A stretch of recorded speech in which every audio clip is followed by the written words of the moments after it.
Hi friends, welcome back to our channel recipes by Ruby Singh. So friends, आज हम बनाने जा रहे हैं नवरात्रि स्पेशल व्रत के लिए खास कच्चे केले की मिठाई की recipe.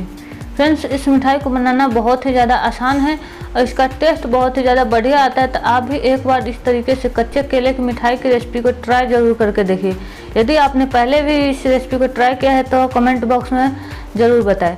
So friends, I hope आपको रेसिपी ज़रूर पसंद आएगी। पसंद आए तो इस वीडियो को लाइक, शेयर और सब्सक्राइब करना बिल्कुल भी ना भूलें। साथ ही नोटिफिकेशन बेल को ऑन कर दें जिससे हमारी आने वाली डेली नई वीडियोज़ की नोटिफिकेशन आपको मिलती रहे। चलिए विदाउट लेट अपनी रेसिपी स्टार्ट करते हैं। हमने यहाँ पे एक कढ़ाई लिया जिसमें हम 2 गिलास पानी डालेंगे ताकि इसमें केले अच्छे तरीके से आ जाए। अब हम इसमें 5 केला डालेंगे। आप जितना बनाना चाहते हैं मिठाई उसी हिसाब से केले डालें। हमने यहाँ पे 5 केले डाल दिए। अब हम इसे ढककर 10 से 12 मिनट तक बॉईल करेंगे जब तक ये अच्छी तरीके से सॉफ्ट हो जाए। आपको पता है कैसे चलेगा कि ये अच्छे से कुक हो चुका है। तो आप देख सकते हैं कि ये केला का ऊपर वाला जो पार्ट होता है अपने आप अलग होने लगा है। तो यानी कि हमारा केला अच्छे तरीके से कुक हो चुकी है। इसी प्रकार से आपको चेक कर लेना। केला जब अच्छे से कुक हो जाए तब हम इसे एक प्लेट में निकाल लेंगे। सारे केलों को हमने यहाँ पे प्लेट में निकाल लिया है और इसे हम अब छीलेंगे। केले को हमें गर्म में ही छीलना है क्योंकि ठंडा होने के बाद ये थोड़ा सा हार्ड होने लगता है। तो यदि आपको ये ज़्यादा गर्म लग रहा है तो हाथ में थोड़ा सा पानी लगाकर तब इसे छीलें। आराम से इसके छिलके निकल जाते हैं क्योंकि छिलके बहुत ही ज़्यादा सॉफ्ट हो चुके हैं। तो हम इसी प्रकार से केले को छीलकर एक बाउल में डालेंगे। तो हमने यहाँ पे एक केला छील लिया है। अब हम इसे एक बाउल में डालकर इसे पोटैटो मैशर से मैश करेंगे। आप चाहे तो इसे हाथों से भी मैश कर सकते हैं। गर्म में ही आप इसे मैश करेंगे ना तो ये आसानी से मैश हो जाएगी क्योंकि ठंडा होने के बाद ये थोड़ा हार्ड होने लगती है। इसी प्रकार से सेम प्रोसेस से हमें बाकी केले को भी पहले छील कर रख लेना है। उसके बाद इसे गर्म में ही मैश करना है। तो इसे छीलना बहुत ही ज़्यादा आसान है क्योंकि इसका जो स्किन है बहुत ही ज़्यादा सॉफ्ट हो चुकी है। तो हमने यहाँ पे सारे केले को छील लिया है। इसमें एक एक करके बाउल में डालकर पोटैटो मैशर से मैश कर देंगे। आप चाहे तो हाथों से भी मैश कर सकते हैं। इसे हमें अच्छे से मैश करना है ताकि इसका मिठाई बिल्कुल अच्छे तरीके से बने। जितने अच्छे से मैश होगा इसका मिठाई में गुठलियाँ बिल्कुल भी नहीं आएगी। तो हमें इसे पहले बहुत ही अच्छे तरीके से मैश कर लेना है। कुछ इस प्रकार से आप देख सकते हैं कि हमने इसे कितना ज़्यादा फाइन मैश कर लिया है। तो हमें इसी प्रकार से इसे पहले मैश करके रेडी कर लेना है। तो हमारा केला अच्छे तरीके से रेडी हो चुका है। तो चलिए अब हम इसकी मिठाई बना लेते हैं। जिसके लिए हमने यहाँ पे गैस पे कढ़ाई रखा है और कढ़ाई में हम 1 चम्मच घी डालेंगे। हम इसमें ज़्यादा घी का भी यूज नहीं करेंगे, मात्र 1 चम्मच घी से इस मिठाई को बनाएंगे। घी जब अच्छे से मेल्ट हो जाता है इसे हमें कढ़ाई में चारों साइड अच्छे से फैला लेना है। अब हम यहीं पे जो मैश करके केले को रखे तो उसे डाल देंगे। आप चाहे तो इसी सेम प्रोसेस से पके केले की भी मिठाई बना सकते हैं। तो हम यहाँ पे सारे मैश किए हुए केले को डाल देंगे और उसे 1 से 2 मिनट तक घी में अच्छे से भूनेंगे।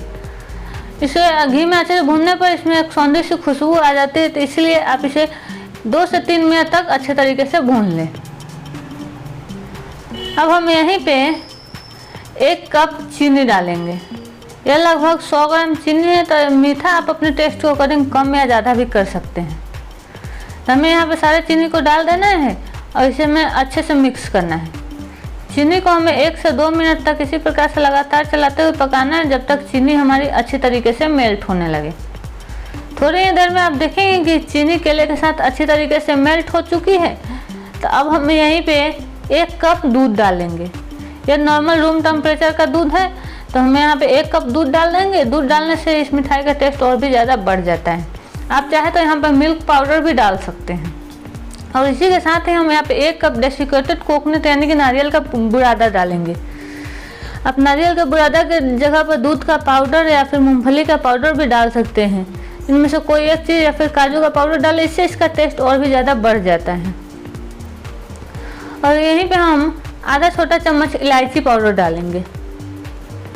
यदि आपको ड्राई फ्रूट का टेस्ट पसंद है तो आप यहाँ पे ड्राई फ्रूट भी ऐड कर सकते हैं, नहीं तो सिर्फ इलायची पाउडर भी डाल सकते हैं। अब हम इसे थोड़ा सा कलर देने के लिए 1 चुटकी ग्रीन कलर फूड कलर डालेंगे। आप यहाँ पे अपने पसंद के हिसाब से फूड कलर डाल सकते हैं। यदि नहीं डालना चाहते हैं तो इसे स्किप भी कर सकते हैं बस टेस्ट में कोई डिफरेंट नहीं होगा, आपकी मिठाई वाइट बनेगी। तो यदि ग्रीन बनाना चाहते हैं तो ग्रीन फूड कलर डालें, रेड बनाना चाहते हैं तो रेड फूड कलर डालें। फूड कलर डालने के बाद हमें इन सभी चीज़ों को अच्छे से मिक्स कर लेना है। इसे हमें 2 से 3 मिनट तक पकाना है, जब तक ये अच्छे से सेट होने लगे। थोड़ी देर बाद आप देखेंगे कि ये जमने की कंसिस्टेंसी में आ चुकी है, यह पैन से बिल्कुल भी अलग होने लगी है, यानी कि हमारी परफेक्ट कंसिस्टेंसी हो चुकी है। तो हमें इसे इतना ही पकाना है जब तक ये कढ़ाई में बिल्कुल अलग होने लगे।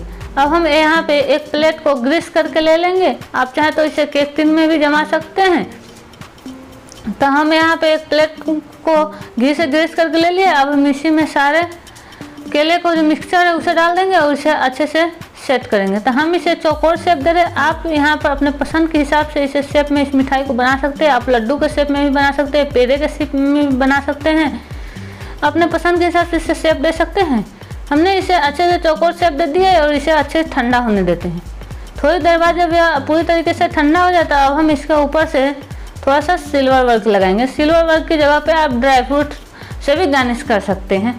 आपको जो भी कुछ आपके पास अवेलेबल हो आप उसी से इसका गार्निश करें। इससे देखने में और भी ज़्यादा अच्छी लगती है। हमारी मिठाई बिल्कुल मार्केट वाली मिठाई की तरह लगती है।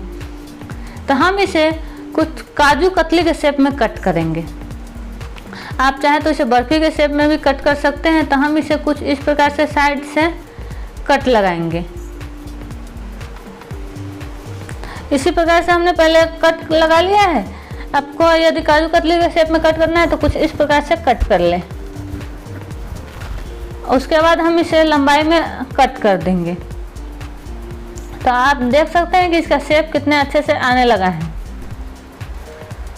तो आप इसका शेप अपने पसंद के हिसाब से कोई सा भी रख सकते हैं। अब हम इसमें से एक पीस निकाल कर दिखा देते हैं। आप देख सकते हैं कितने अच्छे से इसका पीस भी निकल जा रहा है। तो आप भी इस नवरात्रि इस मिठाई की रेसिपी को एक बार ट्राई जरूर करके देखें। यदि आपको रेसिपी पसंद आए तो इसे लाइक करें। हमारे चैनल को अभी तक सब्सक्राइब नहीं किया तो सब्सक्राइब जरूर कर लें। साथ ही नोटिफिकेशन बेल को ऑन कर दें, जिससे हमारी आने वाली डेली नई वीडियोज़ की नोटिफिकेशन आपको मिलती रहे। फ्रेंड्स, ये रेसिपी आपको कैसी लगी कमेंट बॉक्स में अपना फीडबैक देना बिल्कुल भी ना भूलें। साथ ही वीडियो में लास्ट तक बने रहने के लिए thank you so much for watching. मिलते हैं फिर से एक नई रेसिपी के साथ। तब तक के लिए बाय एंड टेक केयर।